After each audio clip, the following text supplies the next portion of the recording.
So hello and welcome everybody to a HR Grapevine and SOVA assessment partnered webinar.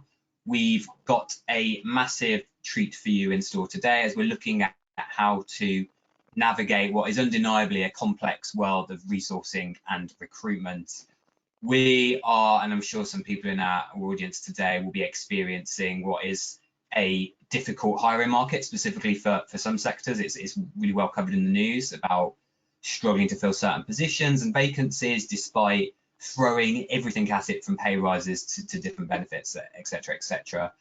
We're also going to look at the difficult value that resourcing teams now have to deliver on a landscape which is both virtual and in real person.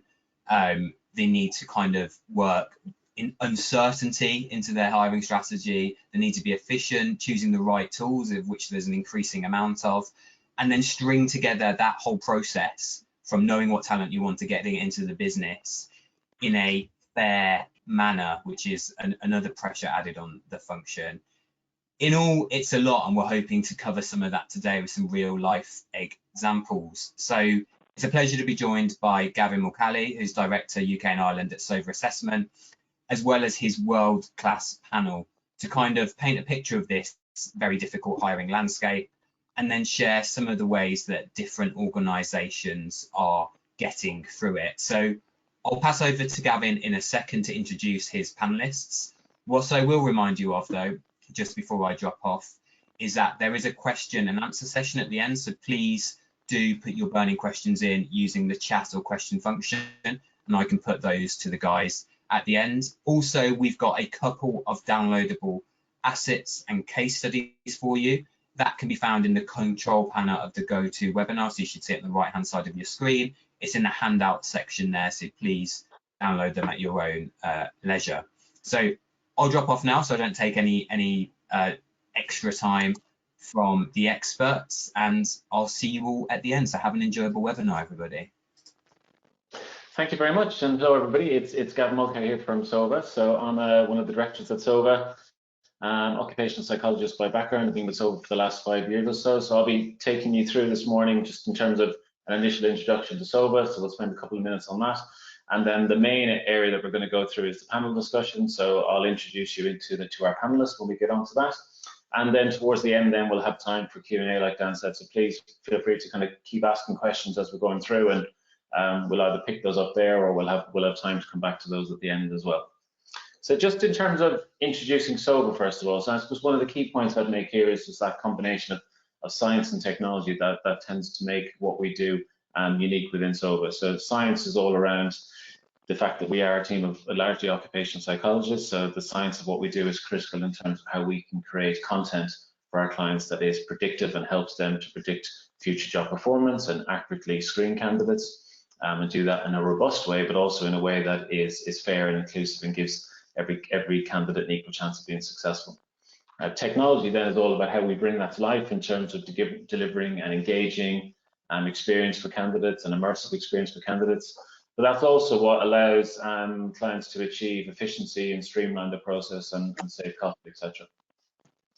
As part of that then as well, it's around leveraging the latest in terms of technology, in terms of things like AI and machine learning, to deliver some of those improvements. The platform itself has got a whole range of different content within it. So there's going to be things in there around robust and inclusive psychometrics that are typically used for the initial screening stages, through to one-way video interviews, two-way live video interviews, or full virtual assessment centres. And we've done quite a lot of that over the last 18 months or so as well. And it also then extends into more of the internal employee population, or for say development purposes, or things like 360-degree feedback or leadership assessments as well. And all of that's underpinned and is in one platform, and that becomes quite important in terms of the candidate experience and delivering something that is unified to candidates. So everything's in one place. It's a simpler process for them to go through. But it's also then what allows clients to save costs, because you're moving from what is, and I think often traditionally a disjointed and quite a clunky tech stack with lots of different providers doing different bits of the process, towards having everything in one place. And probably one of the overriding benefits that comes from that is the data that you can start to get and we'll touch on that when we kind of get into some of the discussion later on. But often there's a real importance now of having all of that data together, and then the analytics that you can do, and you can actually start to join all that up, becomes really interesting in terms of optimizing the assessment, optimizing the process, and therefore making it work better for you. A whole range of different organizations that we work with, a range of different sectors, everything from kind of very high volume clients here who maybe have 300,000 or 400,000 candidates a year, down to some who are maybe a couple of hundred candidates a year. Some in the UK and others in other geographies, and some like Vodafone we're now working with on a global basis, doing all of their hiring from entry-level roles through to senior level roles globally. So that's just a short introduction to SOVA, and we'll move on to the panel discussion. I guess before I just introduce the panelists, just wanted to share some of the key points relating to the current landscape, really, as we start to navigate this pandemic recovery. And I guess the first point I'd make here is that it's very challenging, right? Like Dan kind of outlined at the beginning there, there's lots going on at the moment, lots of job hopping. We see lots of references to the Great Resignation, and various surveys indicating that there's significant numbers of employees looking to or considering quitting their job at the moment. So recent Microsoft one says 41% of workers around the world are currently considering leaving their job. And that's not surprising. History tells us this, that during a downturn, people are less reluctant to leave, and then as things improve, then naturally they start to think and look at other opportunities. And we're, I think, certainly starting to see that at the moment. It's not the same across all sectors, though. Some sectors, hospitality, I think, have struggled more recently to attract workers, and given the current working environment and kind of the challenges there. But across the board, I'd say we're seeing that hiring intention is certainly up, and I think a lot of organizations are seeing significantly increased candidate volumes because of that, and because of people looking to move jobs, etc. And that puts huge pressure on resourcing teams, really. So, and I think really resourcing teams that are often leaner now as we come out of COVID, they're more streamlined, so those challenges are even more, and the things that they're trying to balance in terms of delivering efficiency, reducing cost per hire, all become more challenging when you've got more candidates to deal with. And I think the real risk there that we see, and I think we see this playing out at the moment, is that there's a temptation then to revert to fairly blunt measures of dealing with that. So reverting to CV screening, for example, or blunt off-the-shelf tools that don't deliver an engaging candidate experience. And one of the overriding implications of that is often from a diversity and inclusivity perspective, where those types of approaches are not helping the DE&I agenda at all. We know that it's definitely not the case in all sectors, as I said, but I think in a lot of the professional sectors that we see, it's quickly becoming a very candidate-driven market. I think we're back to seeing lots of counter offers with candidates, and that also then has impacts in terms of hiring managers, in terms of them needing to interview more candidates to actually get the same amount of offers accepted. And from an assessment provider perspective, that puts an increased emphasis on us to be able to deliver an improved candidate experience, where actually candidates want to learn about an organization they're applying for. They want to be engaged. They want to learn about the value proposition that an employer has to offer. And the challenge that we're dealing with is trying to deliver that at the same time as assessing them. And we've seen a lot of organizations make huge improvements in terms of how they're delivering that using the platform. And when you start to just reflect on all of that, and you start to look at that through the lenses of efficiency that recruitment teams are dealing with, the need for effectiveness and actually getting the right candidates in, the need to maintain and improve diversity of applicant pools and employees coming into the process, and deliver an improved experience. And that's a lot of different conflicting plates and agendas to try and deal with. So that's I suppose the key points I wanted to cover, and we'll kind of come back to some of those points as we go through the discussion. But I'll just introduce you to the panelists now. So we've got Narita from Care Group, we've got John Hull, and we've got Andrew from Primark. And I guess it's probably just useful if we're just do some quick introductions first. So Nerida, you're happy to go first and just do a quick introduction to yourself? Yeah, hi everybody. So I'm Nerida Rooney. I'm the Talent Acquisition Manager for Kia. I've been at Kia almost 3 years, and I am responsible for employer brand, diversity and inclusion, and early careers within Kia. Thank you very much. And John? Yeah, hi, I'm John Hull, Head of Resourcing Delivery at Nationwide. And in this context, we're talking about customer hiring and emerging talent using this platform, but generally I look after all operational delivery for recruitment across Nationwide. Lovely. And Neil? Morning, everyone. Neil Andrew. I work at Primark and have been here for 2 years. I look after all aspects of talent, and obviously in this conversation, particularly around talent attraction, assessment and resourcing for kind of our global footprint.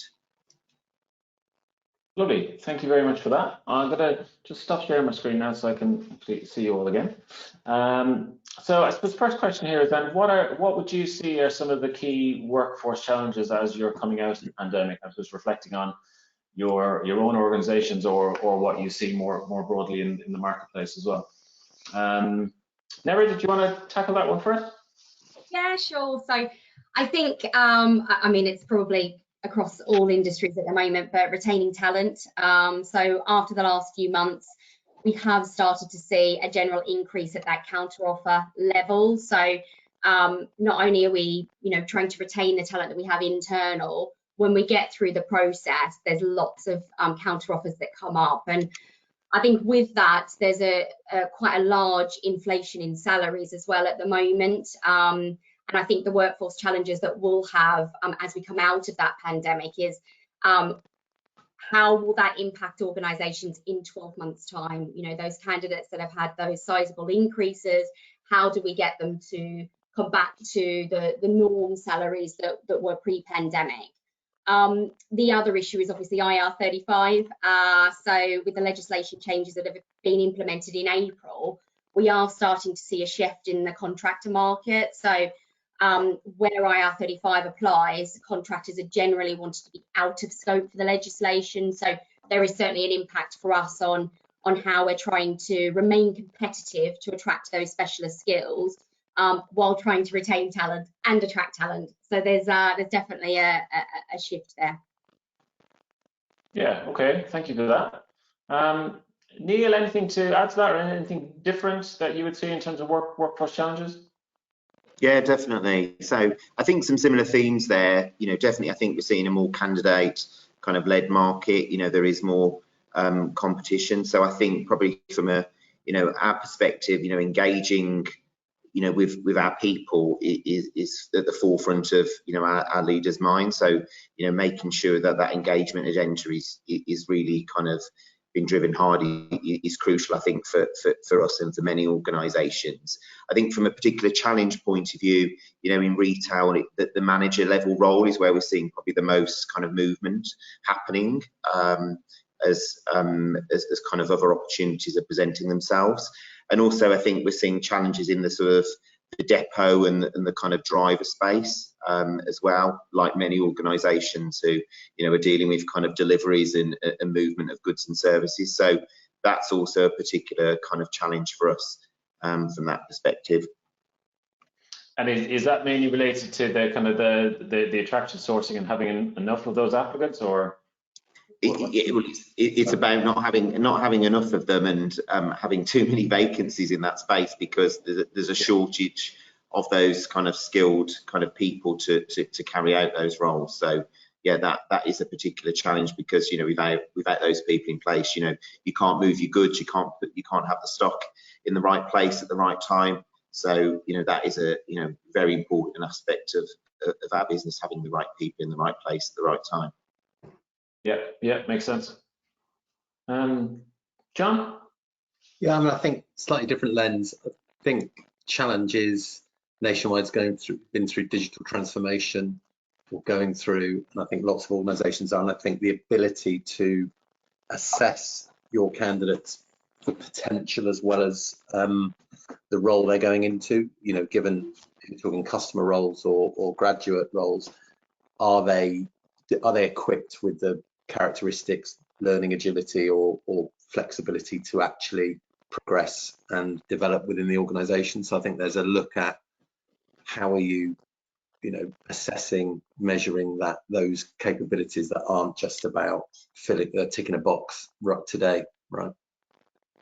Yeah, and I think this type of platform, you know, we've discussed it, Gavin, but this type of platform or process gives you an insight if you choose to measure that, and gives you the data on what that looks like in terms of, and you know, and ultimately can give candidates feedback on whether they match your criteria or not.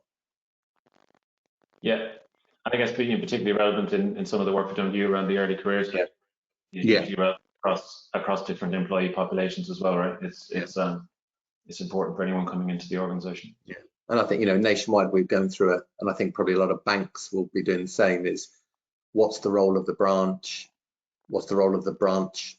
You know, branch customer rep, and then obviously we're moving to a place where that people are multi-skilled. So therefore, if we're assessing you for a branch or customer contact centre role, are those attributes similar? And then could you learn different channels to communicate with customers, which, you know, and this tool has really helped us kind of give us some insight into that and whether those characteristics are relevant or we need to change that.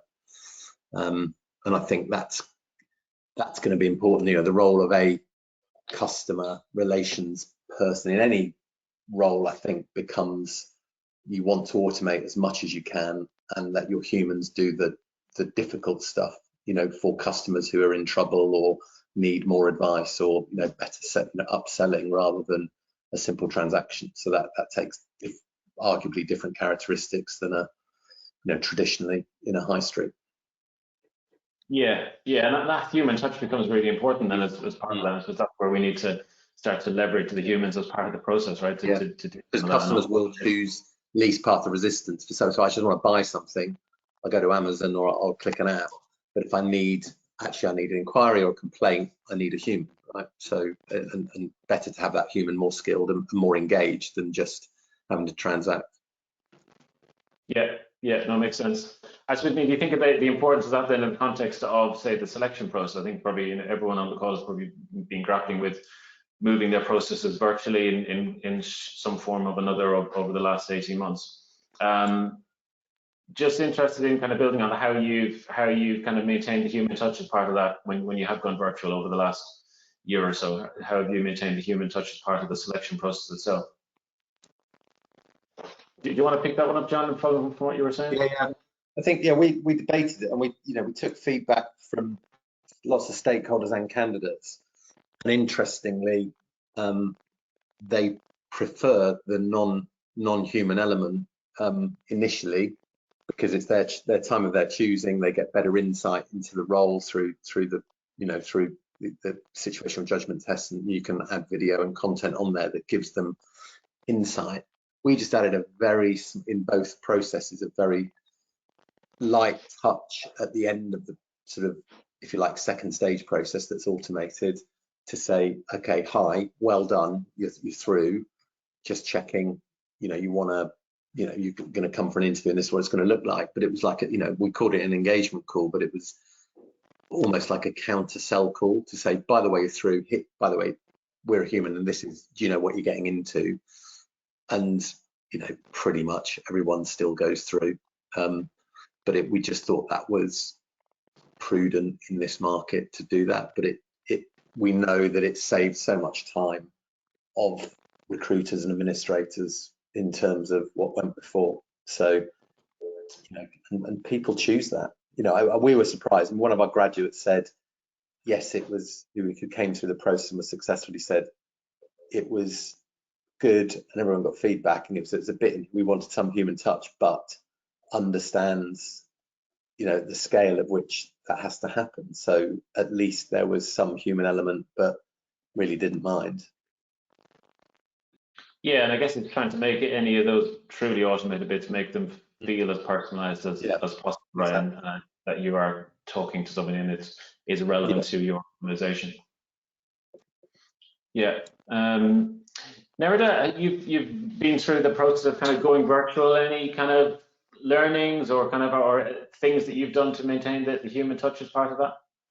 Yeah, I think there was a bit of resistance at the start from panels, obviously, because they're so used to doing face-to-face assessment centres, especially for that early careers population.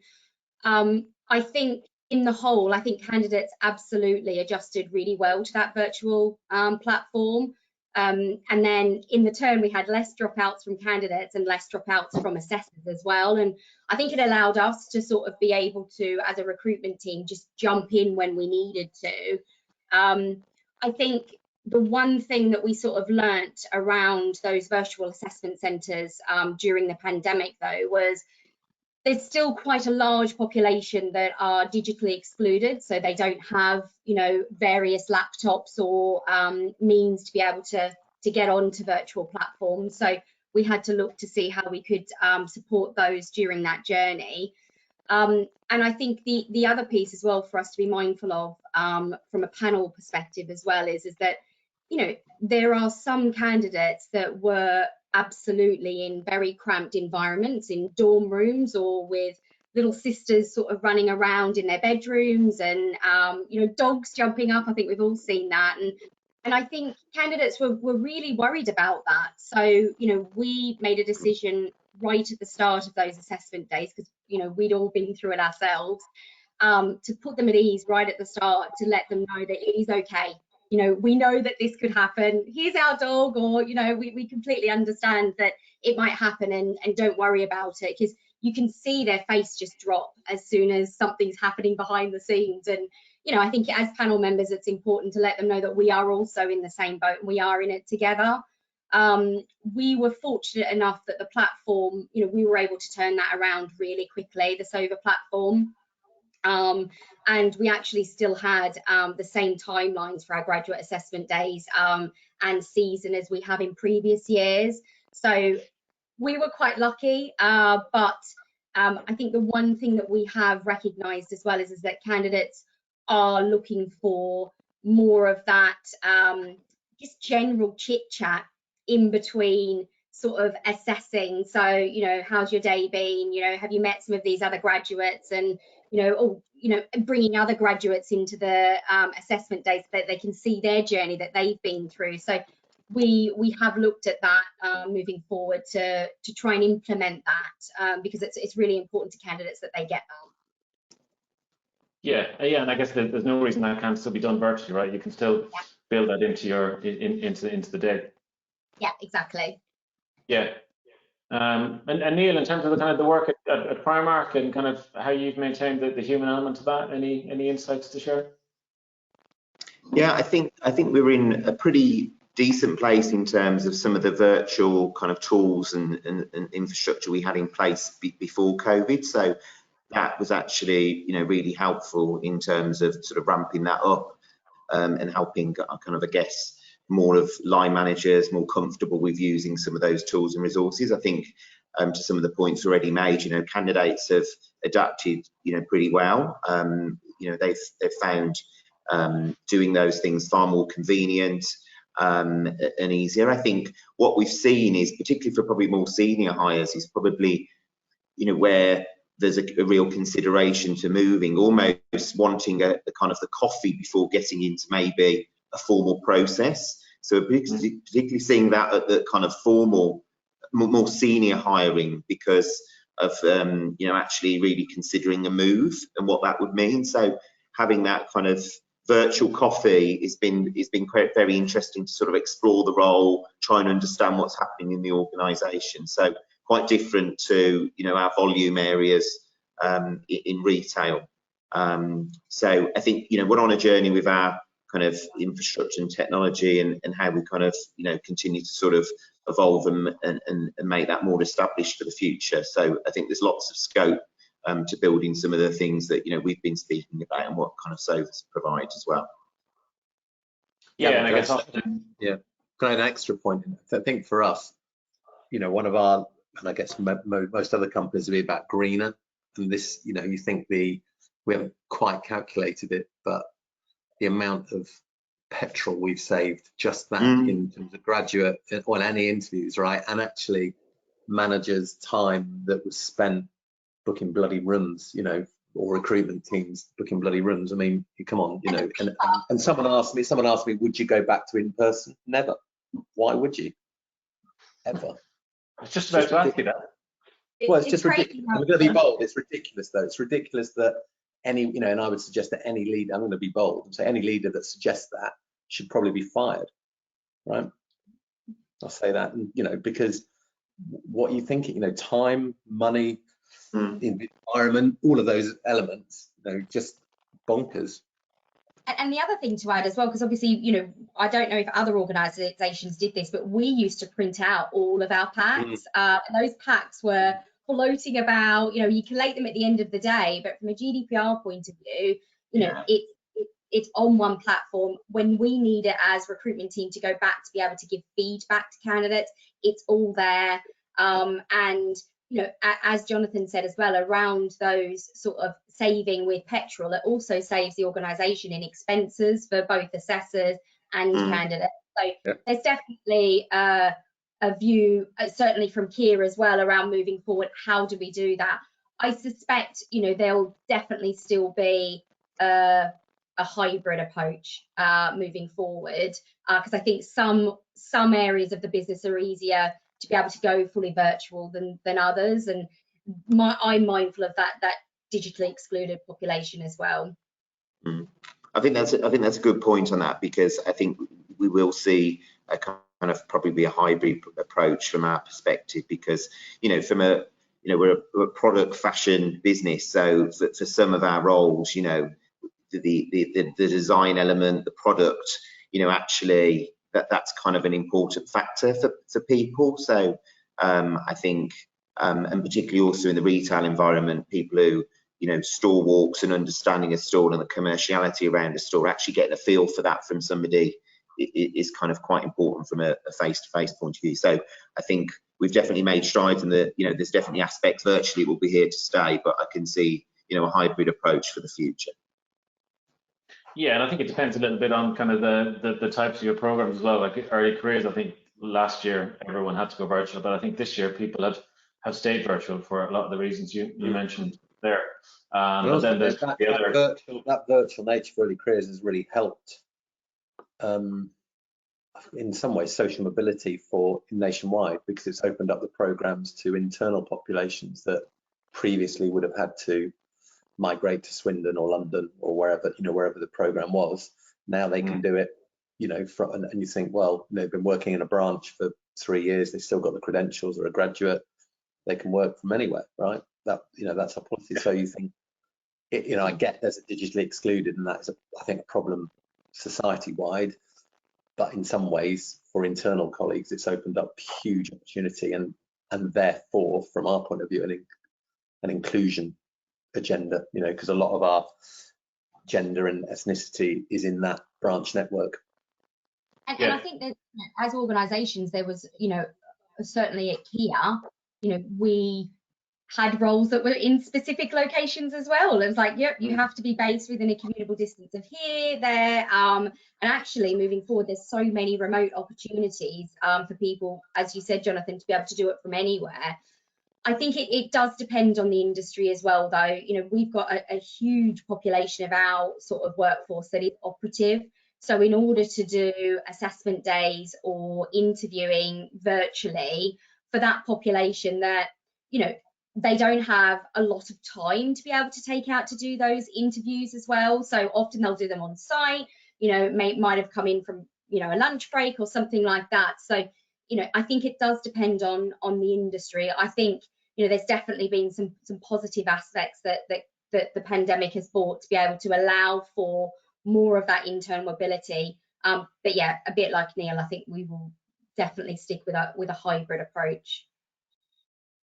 Yeah, brilliant. Okay, well, moving on a little bit then. So we talked, when I was kind of going through my slides, I talked a little about the importance of efficiency and how organizations need to start optimizing for efficiency and also effectiveness and also diversity.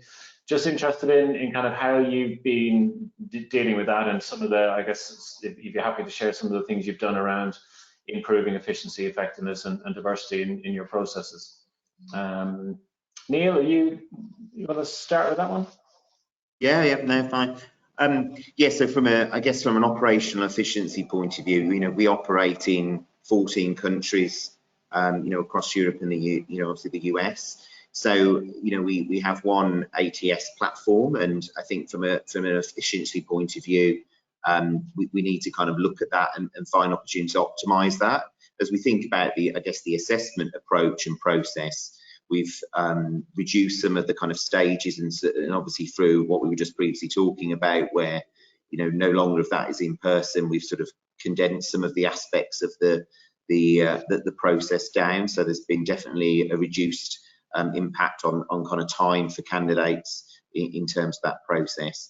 From a D&I point of view, from a process point of view, we've kind of starting now to kind of get into look at artificial intelligence and looking at how we can use that, and we're going to have a pilot around that kind of early next year around using that to sort of take out some of those bias in terms of the kind of video interviewing piece. So I think that's going to be really exciting for us to sort of explore and see how that kind of works for us and the impact that has on the talent pool coming through and where we might have previously not had such the richness of diversity in that regard. So yeah, some early stages and steps forward, but good progress on that agenda. Yeah, okay, no, interesting. And Nerida, anything you'd kind of share on some things you've done there?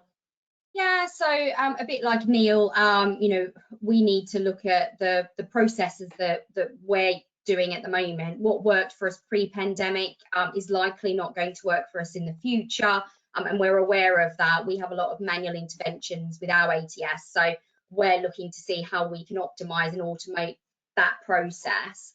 I think some of the other things just around the benefits that we offer, so not just the standard salary package, 50,000 salary, whatever, but highlighting the agile working culture and benefits that might have been, so salary might have been at the top of somebody's package pre-pandemic, but actually now it's shifted to people are really looking for that work-life balance. How can they integrate picking the children up from school and sort of be able to be there for family life in addition to work life? So we know that that's really key for a large majority of our population.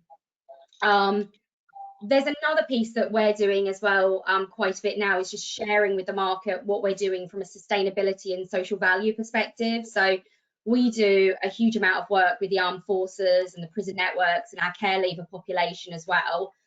So targeting more diverse sort of populations and working with more societies and universities. So construction is not a very diverse industry, so we have to do what we can, usually from that early careers population, or bringing in some of those other networks, as I've just mentioned. So there is a lot of work to still be done, and I think we need to work with our wider partners, and some of our competitors, because we aren't going to be able to do it ourselves.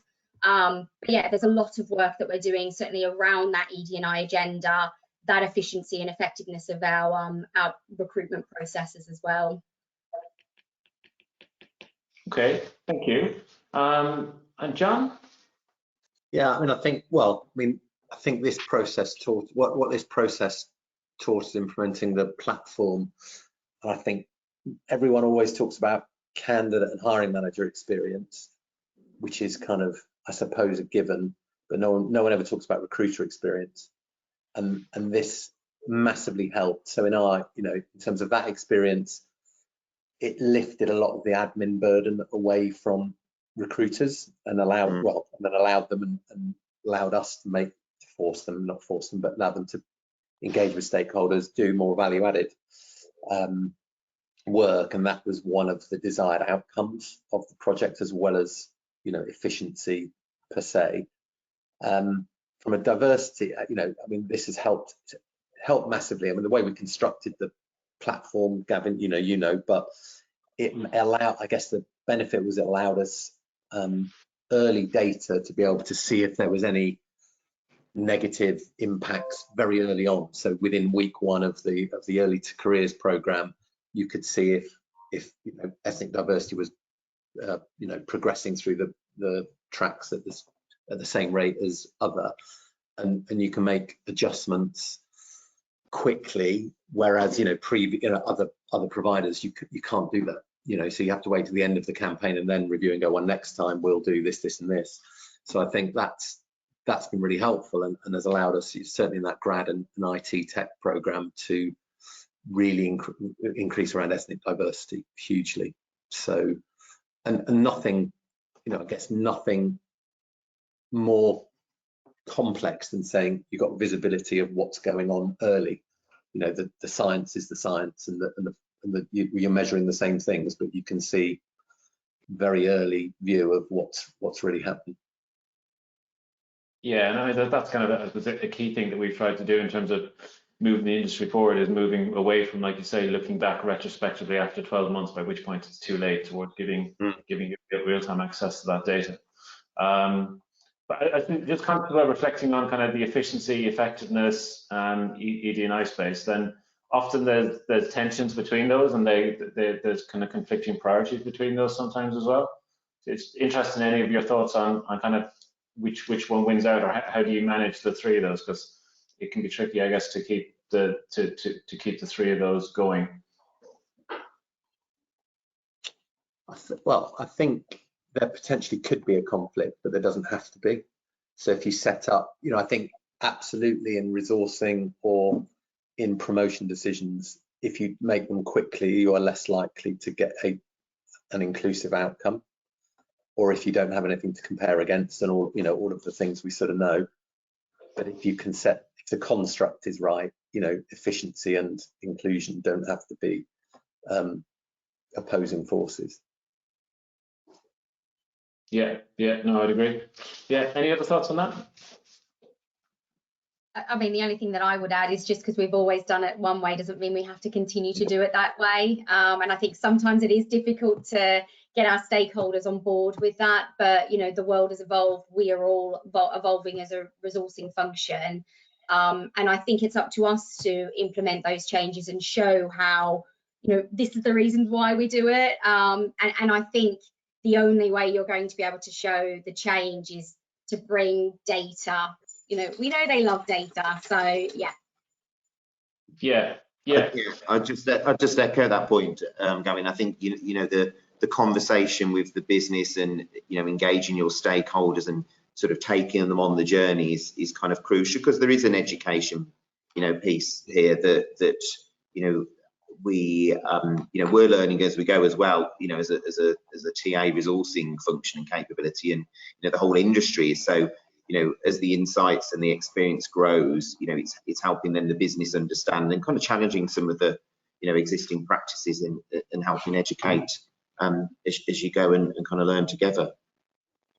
Yes, educating actually your stakeholder base.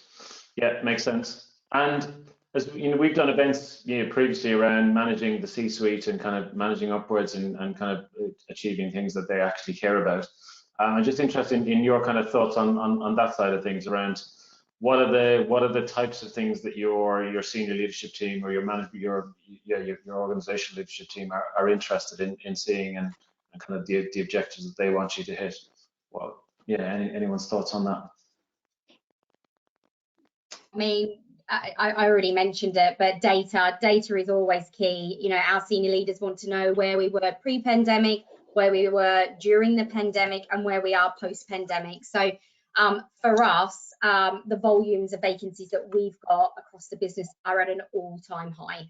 So knowing that we have a strong pipeline of work, both to mobilise now and in the next 2 to 5 years, gives candidates the stability that they might have lacked during the pandemic. But from a senior leadership point of view, they want to know, how are we going to cope with that moving forward? And there's a piece as well around how we're going to retain those staff as well. So those internal succession plans, what are we doing to mobilize those? What are we doing to support some of that talent outside of the industry to bring them in? So there's a huge amount that they want, obviously senior leaders want us as a talent function to deliver, and I think it all comes back to data and showing them why and how. Yeah, okay. Yeah, I'd agree with that. The data is important. I think they want to see the innovation, and they want to see, well, certainly, I'm guessing no, most other organisations the same, but around inclusion, the gender, and are you progressing? And I think there is an element of certainly in retail or customer facing roles, there's an element of the experience.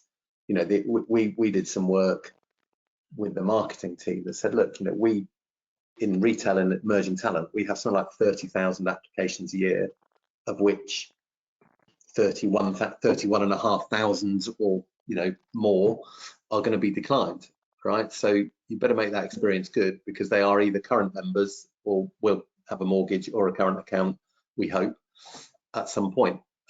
So if you can match that up, and luckily, like you said, managing the, well, Gavin, you know this, we heavily trailed it with the, you know, leadership and our director of retail after we piloted one area that said, oh yeah, I've heard about this because my son applied for a role in a branch yesterday.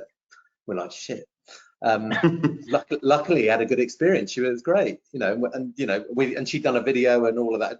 Unbeknownst to her, he'd applied for a role. So it did reflect what, you know, what we were trying to do and what Nationwide was about, which, you know, thank God. Yeah.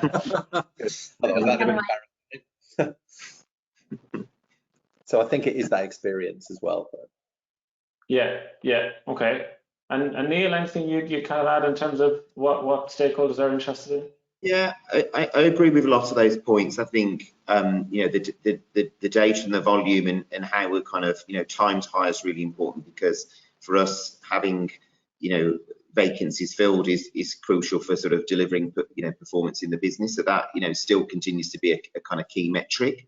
I think hiring the right talent for us, particularly in certain roles, is crucial. So not compromising, particularly when you're under pressure. You know, in a candidate, you know, led market, I think is a challenge. So not making decisions and compromising is something I'm kind of seeing and talking to stakeholders around. So I'd sort of add that in. And I think to Jonathan's point around the candidate experience, you know, this sort of links to your, you know, the whole attraction element as well, and how you're positioning your brand and the opportunities, and doing a really good job with that. That means that people are applying who, you know, are kind of are appropriate for the roles. You're kind of getting that messages that around your culture and what the role really will be like for people, I think is really crucial. So we're going to be doing a lot of work on that over the next kind of 12 months, because I think there's progress we can kind of make there. But ultimately, you're, you know, in our kind of work, it's, you know, our people who are looking for roles will also be customers, so that the experience is absolutely crucial for us. Yeah, no, absolutely, yeah. I know, you know, everyone's kind of mentioned data there at some point, and as we reflect on other conversations I have with clients, you know, often people really struggle to have that data or have easy access to that data, or, you know, they putting their finger on an actual cost per hire is often very difficult, or looking at the selection funnel and actually where people drop out and how many drop out, and actually have they got adverse impact on the process. So you've obviously, I think, probably come on more of a journey around that, but it's just interested in any kind of learnings that you can share around getting that data in a decent place, or being able to analyze the data. I mean, every organisation does their cost per hire differently. It's certainly been my experience, and I think when you have senior leaders that come from different organisations as well, they want to cut different ways. So I think it's just having a uniform way of how you're going to provide and present that data over, that's clear and concise, that they can understand. We're not in a position that we can just get data really quickly with our ATS as well. So again, you know, to our previous point before, is around automating the process and what do we need to do in order to get that really quickly for when we need it for the board. Yeah, okay, makes sense. Jonathan, anything to add on that? I don't think so. I think it, I'd agree with everything that's said, but that real-time reporting has been probably more for us around the diversity and inclusion agenda, but similarly, we've seen time cut from the process because of the ability to assess candidates at scale and be able to then, okay, you were number 2 in that role, but there's a role 5 miles away we can slot you straight into, and that's been really transformational, really. And ultimately that saves cost because of advertising, of recruiter time and all of that. So there is it's about what you're presenting back, saying the cost. You be careful about what you say about costs, because you don't want resourcing to become just about cost. It's got to be about value. Yeah, no, that's an important point to finish on, I think. And thank you very much for going through the discussion there. But just conscious of time, so we'll just open it up, I think, to any questions that have come in, and make sure we've got enough time to go through those. Dan, if you're still there, you go. I am back. So thank you very much, everyone. That was absolutely fascinating discussion, touching on everything, I guess, from legislative changes to engagement and the benefits of different tools. To our audience, if you haven't, I can see a few of you have got your questions in already, but there's still some time that we've got to put those to our HR practitioners. I think we've had a good one in to start. So what I'm going to do is just open it up to all of you. So just please chime in if you feel you can. Someone's put that they've basically got a variety of different systems they're using for their graduate recruitment, and as a result, data's all over the place. So they're looking for, I guess, insight into having this pulled together, what the cost is, what the ROI of doing that would be. So anybody, please share your experience. Yes, I have a stab at that. From our perspective, I suppose we would, I think one of the first cost saving tends to come from removing different providers and having one provider. So there usually is economies of scale with that. And I think probably the overriding benefits then in terms of the value that come from that tend to be around the experience being quicker for candidates. You've got shorter time to hire. And actually, from a data point of view, all of your data is then together, and you can then start to evidence the ROI. So you can actually start to then evidence the throughput of candidates through the process. You can start to make linkages between how somebody scores on the initial screening assessment and how they score and what they say at the virtual assessment centre. So I think I'd say that's probably the main point of flag. But yeah, interested in anyone else's thoughts. I mean, yeah, definitely one clunky system is better than 5 so systems. And I think the other thing to add as well is it's not just the candidate journey. As Jonathan mentioned before, it's that resourcing team's journey as well. And actually, if you have somebody new in the team, they're going to have to learn 5 different systems. Like, it's very sort of manual heavy, sort of move people around the journey. And I think that can be quite frustrating. So I think if there is any way to amalgamate them, or actually strip out some of them, is there something that maybe one of your systems that you're using now that they could bolt on one of the other systems onto that? So I don't know if that's around, interview inviting, or, the assessment tools, or video interviewing, or whatever. But I think it's better to explore bolting, additional packages onto the one that you feel is, going to give you the best data that you need, rather than using multiple ones. I think that must be quite frustrating for you. I was just going to say, I think we can all probably empathise, Dan, with that point in terms of the landscape of systems, and then trying to work on data and kind of Excel spreadsheets. I can just picture it now, somebody trying to work through to create a report. So I do empathise that. I think, yeah, in terms of kind of consolidation, I guess having gone through, I guess, RFP processes, looking at kind of variety of systems through my career, etc. Actually really thinking about what you need for the future in your requirements is really important. So if you are looking at consolidating and looking at providers like the likes of SOVA for the future, being really clear on your requirements both now and in the future is really important. And also understanding, I think, the roadmap of innovation coming through, because what you need now in 12 months time will also, be something possibly even, you'll want more of or different. So suppliers and their sort of roadmap of innovation is something to get pokey on in your questions.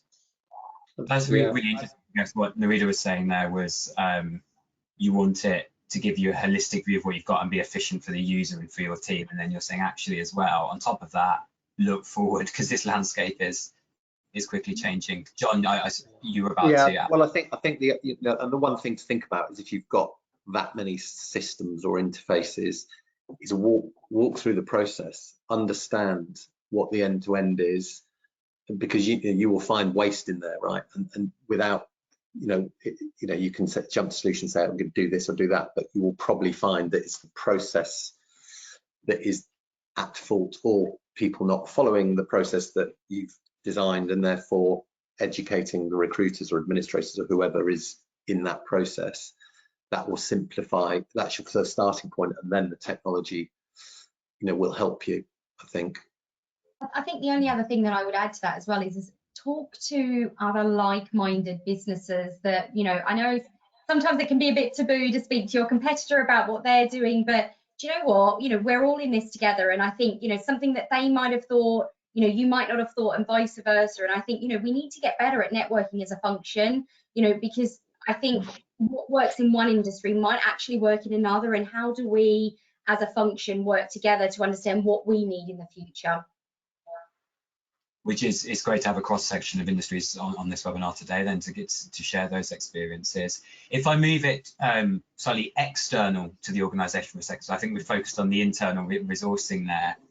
We've got a good question in which I think will affect all different industries at different times, which is volume hiring. So if you've got a high volume of applicants and candidates and you're struggling to manage that, obviously candidate experience can sometimes hit the back burner there, but we all know that candidate experience is incredibly important. So are there any quick wins in volume hiring, and if you just snowed under with applicants, that you can do to deliver a better candidate experience?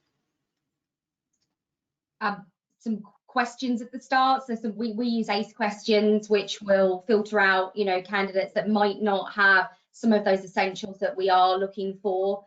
I think the other piece to be mindful of is that, it's that forecasting piece. So if we can recruit those roles before they, there's an empty chair cost for an organisation, that means that those candidates are likely going to have a better experience because they'll have more touch points, rather than we needed 1,000 people last week and then it's all hands on deck. So I think anything you can do to forecast better to give those candidates a better experience, it is certainly going to be key. So I guess that's road mapping strategically and understanding before you even get to that point of need, right? Absolutely. Yeah. Anybody else? Yeah. Well, I think it's engaged with I think there's a default, isn't there, around, so absolutely there's pre-sift, all of that, but engage with the stakeholders, because it's easy for stakeholders to say, I want someone with X experience, which in volume hiring, generally speaking, is the worst predictor of performance, whereas behavioural or attitude or mental agility or whatever it is are better predictors of performance in roles. So I think it's really get deep into what makes someone successful in role, and that gives you a lead into stuff like this, or any kind of assessment or pre-sift, or whether that's manual or through a platform, right? Yeah, some good points there, Dan. I think the only other one I'd kind of maybe add in is maybe around your attraction and your employer brand and your sort of messaging, because I think there might be some quick wins there you can do in terms of positioning roles and kind of making them, people opting out versus opting in, because that messaging around what the job's really like and all of that sort of stuff can come through in your attraction messaging, working with a partner to do that really well. And some of that stuff, can be relatively cost effective. Well, so I'm conscious that we're in the last few minutes before we've got to end this webinar. If I touch on a completely different area, again, a good question about ED&I. So obviously the landscape and pressures on teams have changed a lot, particularly over the last 18 months. This person said they're struggling to upskill their team with latest best practice. Are there any tips and tricks or things that you're doing to make sure that recruitment, TA teams, resourcing teams are aware of what they need to do in this area? I mean, from Keir's perspective, I think, you know, often when ED&I sort of challenges come up, you know, it is down to what we do as a resourcing function first. So we need to, or what we have been doing recently, is getting an external provider in that specialises in this, not just in our industry, but in wider industries as well, because they have the up-to-date best practice, not just in the UK, but globally as well. So I think, you know, anything you can do, I know it can be costly, but bringing in some external providers that can, you know, even if they train your resourcing function or your L&D function, and then they drive that out into the business afterwards for hiring managers, I think so much, it changes so quickly. So, you know, we as a function aren't going to know everything. So getting some external providers in that can support is what we've done to help. Data, you know, I think if you can understand where if your ED&I problem is, you know, we found in Nationwide, absolutely, we're kind of the gateway to a lot of this stuff. So whether that's attraction or assessment or, you know, behavior, but often the problem is further down the chain. So, you know, I can provide a good short list of, you know, 4 women and 1 man, and they always choose the man. You need to shine the mirror up to the organisation to say, this is where the problem, not because it's a shared problem, but this is where the blockers are. Let's help you, whether that's training or whether it's, you know, better tools or, you know, all of it, I guess. But there's no magic bullet, right? No one has the monopoly on great I&D, that's for sure. Neil, anything from your side, or? Yeah, I was just going to say, I think Jonathan's right. The data and the insight tells the story, and it helps you educate, you know, the organisation. So I think that's, you know, easier said than done to, you know, in terms of depending on the size of your organisation, the ATS that you're using, how easy it is to collect that data. So don't pretend that's the most easiest thing to do. And I think it's, you know, if you kind of look at your processes and practices, where can you just start making a difference? You know, what is the, you know, is that around the bias kind of training of line managers? Where can you start to make some progress? Because this agenda is big, and there's so many things that you could, you know, go after to sort of look at and work on. So I think starting with somewhere is, you know, is an important first step, and we're all on a journey with it. So I think it's kind of making a start. Yeah, and it seems to really with understanding, doesn't it? Like whether it's understanding of where you're falling short in your own organisation, as John was saying with the data, or just admitting that you are. And it has to be a shared problem. You know, I think it's easy for any business to say, oh, it starts with HR or TA or whatever, and that just cannot be true, right? It's a shared problem because of all the inherent biases we all have and the history. So it's kind of sitting alongside rather than being, you know, reacting to, oh, it's go and find me some more ethnically diverse candidates. Well, we could do that, but that might not be the problem. You know, let us understand what your problem is. Yeah, very much so. Unfortunately, we are coming up to the last minute, so could I say a massive thank you for Gavin for expertly hosting today's panel, and then to Neil, John and Narita for sharing your experiences, your thoughts, and being put on the spot at the end with those questions too. To our audience, we will be sending out this out afterwards, along with resources which you can download if you want to learn a little bit more about today's discussion topic. And please use our webinars and events page to check out what else we've got coming up in the calendar. So thank you to everybody that attended today, and to our panelists too. Okay, bye. Thank you very much, everybody.